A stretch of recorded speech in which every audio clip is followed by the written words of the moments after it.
Assalamualaikum warahmatullahi wabarakatuh.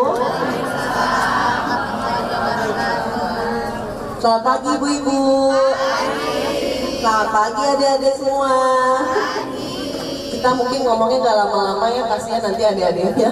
Ini ngomong apa ibu ini gitu ya, jangan-jangan ya. Ketawa. Iya, selamat pagi ibu-ibu semuanya. Hari ini kita semua berkumpul di sini Posyandu Anyelir 1 ya. Posyandu Anyelir 1 di Ciracas, Jakarta Timur, sama-sama untuk menjalankan program yang sudah dicanangkan oleh Presiden Prabowo Subianto, Wakil Presiden Gibran Rakabuming Raka. Programnya apa namanya? Ada yang tahu nggak ibu-ibu namanya apa?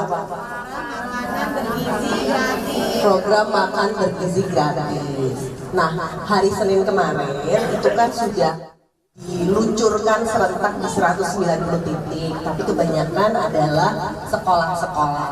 Nah, hari ini kita mau coba juga kita laksanakan untuk ibu hamil, ibu menyusui, dan juga anak-anak yang usianya masih belum usia sekolah. Kenapa? Karena kita tahu, sama-sama tahu bahwa sumber daya manusia anak-anak ini adalah masa depan bangsa. Dan gimana caranya supaya anak-anak kecukupan gizinya betul-betul bisa terjaga.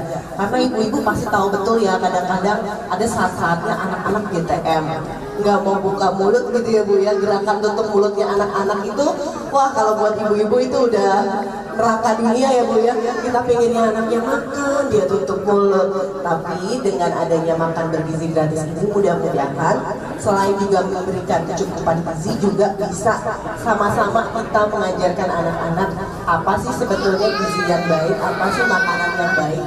Karena setiap anak pasti punya cara yang berbeda-beda, lidahnya juga berbeda-beda. Tapi mudah-mudahan apa yang sudah disampaikan, apa yang nantinya akan diberikan makan bergizi gratisnya juga bisa dikonsumsi oleh anak. Nah, karena tujuannya apa? Supaya angka kebutuhan gizinya baik, supaya kecukupan gizinya betul-betul bisa dicukupi, dan nantinya anak-anak bisa menjadi generasi yang emas, mencapai generasi emas di tahun 2045. Karena tahun 2045 ini anak-anak ini akan jadi calon-calon pemimpin bangsa semua di sini. Dan gimana caranya nanti supaya betul-betul sehat dan tidak stunting ya ibu-ibu ya. Nah, untuk pencegahan stunting yang paling penting, untuk pencegahan ya, bukan yang sudah stunting, bagaimana caranya di 1000 hari pertama kehidupan itu kecukupan gizinya betul-betul cukup. Jadi mulai dari ibu hamil, karena 1000 hari pertama kehidupan itu bukan hanya pada saat bayinya sudah lahir, tapi dimulai dari ibu hamil, kemudian pada saat menyusui juga nanti sangat penting, dan nantinya perlahan-lahan 6 bulan kan mulai makanan pendamping ASI, sampai nantinya betul-betul bisa makan makanan yang seperti biasanya ada di meja yang biasa dimakan oleh keluarga. Kita sama-sama berharap mudah-mudahan nantinya semua program ini dapat berjalan dengan lancar. Hari ini kita mulai di sini, dan kita akan terus berharap bahwa nantinya program ini bisa dilanjutkan di seluruh Indonesia. Tentunya bertahap, karena pasti akan ada yang tanya, kenapa di tempat saya belum, kenapa di tempat saya belum. Pastinya akan ada terus penyempurnaan program, bagaimana teknis di lapangan, karena di masing-masing tempat tentunya berbeda-beda. Tapi kalau di sini ada yang namanya Satuan Pelayanan Pemenuhan Gizi (SPPG), dan itu yang akan menyediakan makanan. Dapurnya rapi ibu-ibu semuanya, kemudian juga penyediaannya juga steril, kemudian nanti tempatnya juga pakai stainless steel, dan nantinya itu juga semuanya dibuat supaya steril dan angka kecukupan gizinya cukup. Karena di setiap SPPD itu ada yang namanya ahli gizi yang sudah menghitung kalau untuk ibu hamil perlunya berapa, untuk ibu menyusui perlunya berapa, untuk anak-anak perlunya berapa. Mungkin nggak lama-lama nanti anak-anak makin bosan. Terima kasih banyak. Wassalamualaikum warahmatullahi wabarakatuh.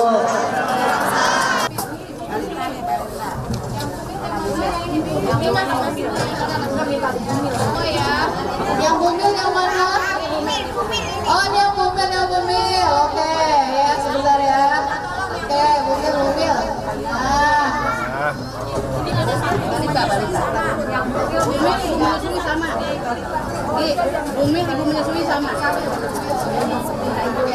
Ini ya. Umi sama ibu menyusui. Persilakan kepada Ibu Wamen berkenan untuk menyerahkan terlebih dahulu kepada balita, begitu ya. Silakan Ibu yang di depannya berdiri boleh ya Bu.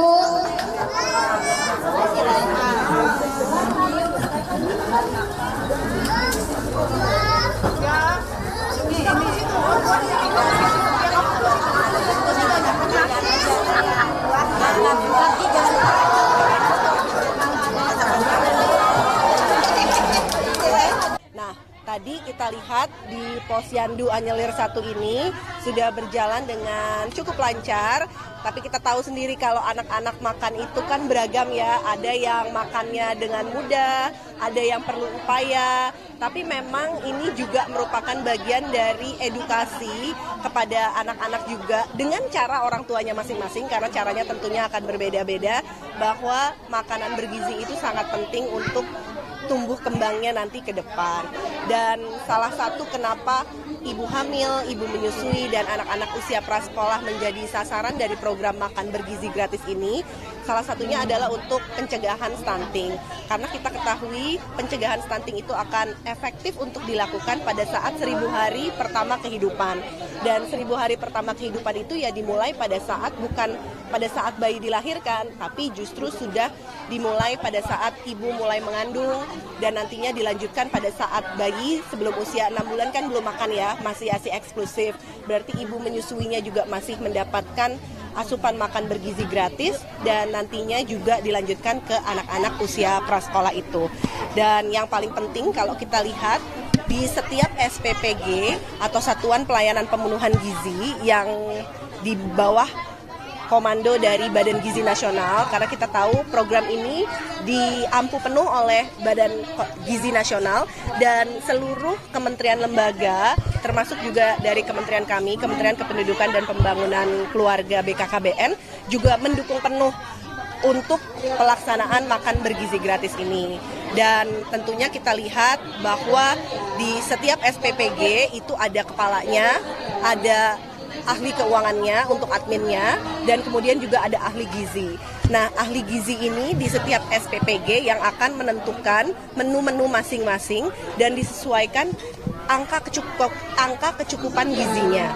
Kalau untuk anak-anak tentunya gramasinya atau jumlahnya akan lebih sedikit dibandingkan dengan kebutuhan yang dimiliki oleh ibu hamil.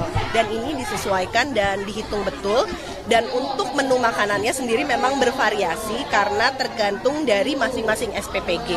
Tujuannya apa? Karena masing-masing SPPG memiliki kondisi yang berbeda-beda. Tentunya kita akan melihat ketersediaan bahan pangan yang ada di lokal. Karena salah satu tujuan dari makan bergizi gratis ini adalah supaya nantinya ekonomi lokal bisa benar-benar bergerak dan ekonomi di masing-masing daerah tempat SPPG itu berada betul-betul bisa dapat meningkat nantinya.